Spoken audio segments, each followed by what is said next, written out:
আজকের আলোচনার বিষয় লোভ, ভারসাম্য আর দীর্ঘস্থায়ী সাফল্য। লোভ, ভারসাম্য, সাফল্য তিনটে খুব জরুরি বিষয়। হ্যাঁ, আর দেখব এগুলো কিভাবে একে অপরের সাথে জুড়ে আছে। খুবই প্রাসঙ্গিক একটা আলোচনা কিন্তু, বিশেষ করে এখনকার সময়ে, তাই না? যেখানে সাফল্যের সংজ্ঞাটাই কেমন যেন গুলিয়ে যায়। ঠিক। আর এই ভাবনাগুলো আমরা একটা নির্দিষ্ট জায়গা থেকে পেয়েছি।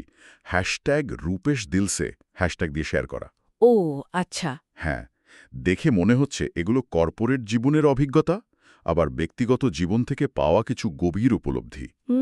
অভিজ্ঞতার কথা। আমাদের আজকের লক্ষ্য হবে এই উৎসের মূল ভাবনাগুলো একটু বোঝার চেষ্টা করা।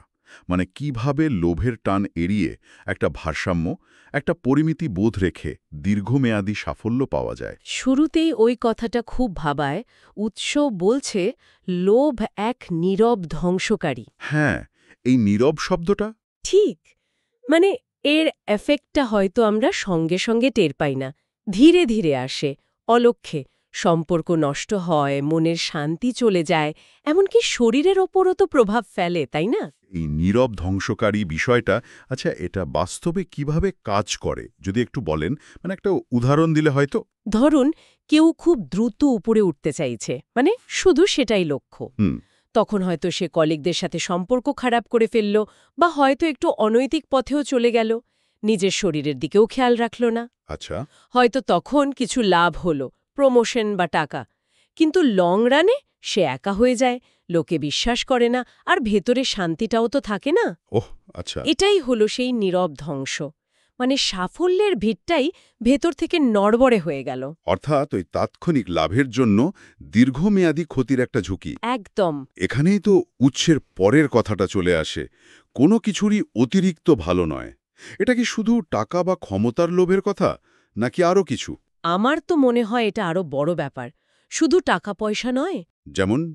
যেমন ধরুন কাজের প্রতি খুব বেশি মনোযোগ, প্যাশন, সেটাও যদি অতিরিক্ত হয়ে যায়।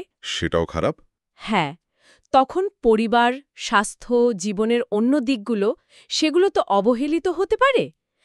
ভালো জিনিসও বেশি হয়ে গেলে কিন্তু ভারসাম্যটা নষ্ট করে দেয়, শেষ পর্যন্ত সেটা টেকে না। উচ্চাকাঙ্ক্ষা ভালো, কিন্তু সেটারও তো একটা মাত্রা থাকা দরকার, তাই না? কিন্তু এই ভারসাম্যটা রাখা, এটা বাস্তবে কতটা কঠিন। একদিকে এগিয়ে যাওয়ার চাপ, অন্যদিকে সংযম, দুটোকে মেলানো তো বেশ কঠিন কাজ। কঠিন তো বটেই, নিঃসন্দেহে চ্যালেঞ্জিং। এখানেই ওই পরিমিতিবোধ বা মডারেশনের আইডিয়াটা আসছে। হ্যাঁ, পরিমিত বোধ। উৎস বলছে ভারসাম্য এবং পরিমিত বোধই দীর্ঘস্থায়ী সাফল্যের আসল চাবিকাঠি। এই পরিমিত বোধ কিন্তু হাল ছেড়ে দেওয়া নয়, বা উচ্চাকাঙ্ক্ষা না থাকা নয়। তাহলে কি? এটা হলো একটা সচেতন সিদ্ধান্ত। কোথায় থামতে হবে, কোনটা যথেষ্ট, এইটা বুঝতে পারা। এর জন্য আত্মসচেতনতা লাগে, আর ধৈর্যও লাগে। তার এই ভারসাম্য আর পরিমিতিবোধ, এগুলো লং টার্ম প্ল্যানিংয়ের সাথে যুক্ত। ইনস্ট্যান্ট রেজাল্টের পেছনে না ছুটে একটা স্থির গতিতে চলা। ঠিক তাই। দীর্ঘস্থায়ী সাফল্য তো ম্যারাথনের মতো, স্প্রিন্ট দৌড় লয়। যারা এই পরিমিত বোধটা রাখতে পারেন, তারা সাধারণত লোভে পড়ে হুট করে কোনো সিদ্ধান্ত নেন না। তারা পরিস্থিতি দেখেন, বোঝেন, লং টার্ম এফেক্ট নিয়ে ভাবেন। কর্পোরেট জগতেও তো এটা দেখা যায়, তাই না? অবশ্যই। কত দ্রুত উত্থান, আবার পতনও কত দ্রুত। কিন্তু যারা ধীরে ধীরে নিজেদের নীতির সাথে আপোষ না করে এগোন, তাদের সাফল্যটা অনেক বেশি টেকসই হয়। এই সংযমটাই তাদের ওই স্থিতিশীলতা দেয়। তাহলে আমরা যদি মূল কথাগুলো এক জায়গায় করি, প্রথমত লোভ চুপি চুপি ক্ষতি করে আর লম্বা সময়ে ধ্বংস ডেকে আনে। হ্যাঁ, নীরব ধ্বংসকারী। দ্বিতীয়ত, জীবনের কোনো কিছুই অতিরিক্ত ভালো না, কাজ হোক বা অন্য কিছু। হ্যাঁ, ব্যালেন্সটা জরুরি। আর তৃতীয়ত, টেকসই সাফল্য আর মানসিক শান্তির জন্য ভারসাম্য আর পরিমিতিবোধটাই আসল। একদম। আর এই পরিমিতিবোধটা অভ্যাস করা, এটা একটা ব্যক্তিগত জার্নিও। শুধু কাজের জায়গায় না, ব্যক্তিগত জীবনেও এটা শান্তি আনে, স্থিরতা আনে, একটা ভেতরের শক্তি দেয়। আলোচনাটা আমরা প্রায় শেষের দিকে নিয়ে এসেছি।